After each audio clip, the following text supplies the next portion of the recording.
سلام. امروز میخوام راجع به یه موضوعی باتون حرف بزنم که میدونم خیلی ها باهاش درگیریم، حتی اونایی که تو ظاهر اعتماد به نفس خیلی بالایی دارن و تو فکر میکنی چقدر اینا بی‌نقصن، اونا هم حتی تو تنهاییشون با این موضوع درگیرن و میشینن به این موضوع فکر میکنن. قبلش بذار 3 تا عکس بهت نشون بدم که کامل متوجه بشی که موضوع ویدیو چیه. عکس اولی که میبینین مال 5 سال پیشه. خب همینجوری که میبینین مژده خیلی لاغر بوده و یه جورای اسکینی بودم. عکس دوم مال پارساله که خب من یه بار چاق شدم، دوباره لاغر شدم و دوباره چاق شدم. عکس سوم مربوط به 3 روز پیشه و خب دوباره میبینید دیگه هم لاغر شدم هم بدنم خیلی فرم خوبی گرفته. ولی بچه مشترک 3 تا عکس میدونی چیه؟ این که من تو هیچ کدوم از این عکس‌ها، تو هیچ کدوم از این دوره ها احساس رضایت و خوشحالی قلبی نسبت به خودم و بدنم نداشتم. چه زمانی که 50 کیلو بودم، چه زمانی که 80 کیلو بودم، چه الانی که 60 کیلو هم، تو هیچ کدومش من اون احساس رضایت کامل رو نداشتم. خب ریشش خیلی همون میدونیم از کجاست.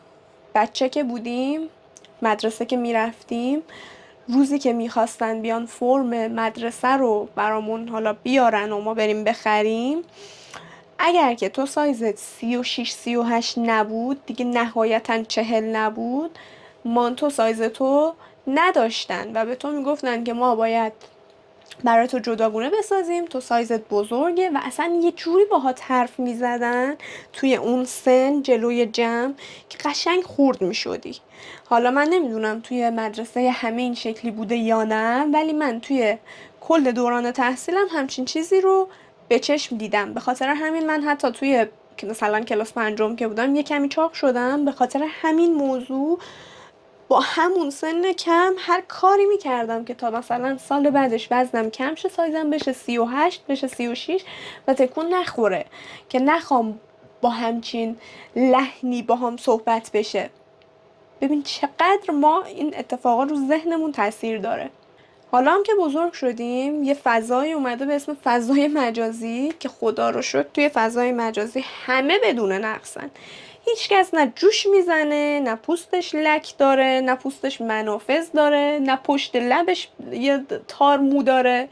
همه موها پرپشته، همه هیکلا فیته، همه صبح که پا میشن روتین دارن و ورزش میکنن، فقط ما بدیم.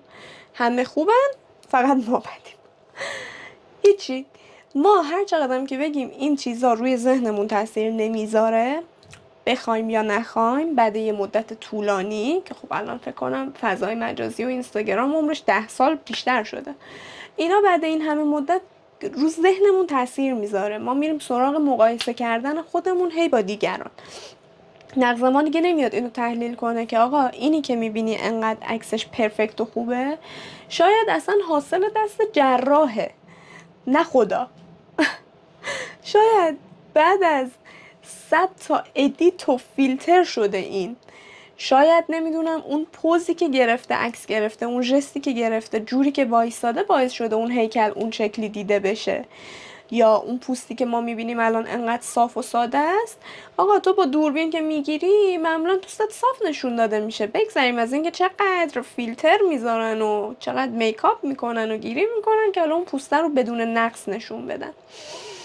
مغز ما دیگه اینا رو تحلیل نمیکنه، فقط میره سراغ این که این شکلیه و تو این شکلی، پس تو مشکل داری و تو باید اعتماد به نفست بیاد پایین. به نظر من وقتشه که یه کمی با واقعیت‌های خودمون کنار بیایم.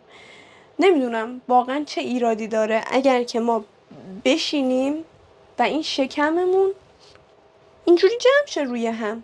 واقعا این چه ایرادی داره؟ یا مثلا اگر که ما یه نخ سیبیل داشته باشیم پشت لبمون، این چه ایرادی داره؟ پوست ما وقتی که چاق میشیم، لاغر میشیم، شل میشه و این هیچ ایرادی نداره. همه پوستای نرمال جوش میزنه، منافذ داره. به نظرم دیگه وقتشه که یه کمی حداقل خودمون با خودمون صادق باشیم، وایسیم جلوی این همه شکسته شدن اعتماد به نفسمون. بعد حالا داستان میدونی از کجا دارک میشه؟ از اونجایی که یکی مثلا مثل من یه فضای پابلیکی داشته باشه و مردم میان خب کامنت میذارن، میان نظرشون رو میگن. ببین هر چی که دوست دارن مینویسن بدون اینکه فکر کنن آقا اصلا این موضوع به من ربطی داره یا نداره. من دقیقا دیروز یه کامنت گرفتم توی یه کانال یوتیوب دیگه، یه لباس پوشیده بودم و حالا یه ولاگ گذاشته بودم، بعد طرف اومده کل اون موضوع و جذابیت ویدیو اون چیزی که من دارم تعریف میکنم و گذاشته کنار، کامنت گذاشته که این لباسی که تو پوشیدی به درد تو نمیخوره، به درد آدمای ظریف‌تر میخوره. آخه به تو چه آخه؟ به تو چه؟ مگه من اومدم توی ویدیو از تو بپرسم راجع به لباس من نظر بده که تو نظر میدی؟ بعد بدی داستانم اینه که اکثر کسایی که میان این کامنت ها رو میذارن خانومن و وقتی که یه خانوم میاد همچین کامنتی میذاره 100% اون آقا هم به خودش این اجازه رو میده که بیاد این کامنت رو برای تو بذاره. همه اونایی هم که توی اینستاگرام میبینیم یا حالا هر جایی که میبینیم به نظر اونقدر پرفکت میان، اونا هم بالاخره همچین حسایی رو تجربه میکنن، فقط ازش دیگه تولید محتوا نمیکنن و معمولا اصلا این موضوع چیزیه که کسی راجبش صحبت نمیکنه، انگار مثلا زشته که من بگم چاقم، زشته که من اعتراف کنم چربی دارم. واقعا اصلا قرار نیست که همه اسکینی و لاغر باشن، قرار نیست همه از صبح روتین داشته باشن، قرار نیست همه ورزشکار باشن، قرار نیست همه همیشه حالشون خوب باشه، قرار نیست همیشه همه شیک و مرتب باشن و به نظرم بیاید این چیزا رو یه کمی عادی سازی کنیم. ازتون میخوام اگر که شما هم همچین حسایی بهتون دست داده، کمترین کاری که میتونید راجبش انجام بدید اینه که بیاید کامنت بذارید و بگید آقا منم همچین حسی بهم دست داده، منم فلان کسک فلان حرف رو بهم زد و همچین حسی بهم دست داد، منم توی خلوت خودم به همچین چیزی فکر کردم، که بقیه هم بیان بخونن اون کامنت ها رو و بفهمن که واقعا همه همینن، زندگی عادی و نرمال و یادمون نره. شاید یه کمی کمک کنه اون عدم اعتماد به نفسی که بعضی وقتا پیدا میکنیم از بین بره. و خلاصه همین دیگه. اگر که تا اینجا ویدیو رو نگاه کردین مرسی ازتون، لطفا حتما ویدیو رو لایک کنید چون که به دیده شدن کانال من خیلی کمک میکنه. همونجوری که میدونید من کانالم تازه است و نیاز به دیده شدن دارم و من اسمم مژده است و معمولا توی کانالم راجع به موضوعاتی حرف میزنم که کمتر کسی راجبش صحبت میکنه.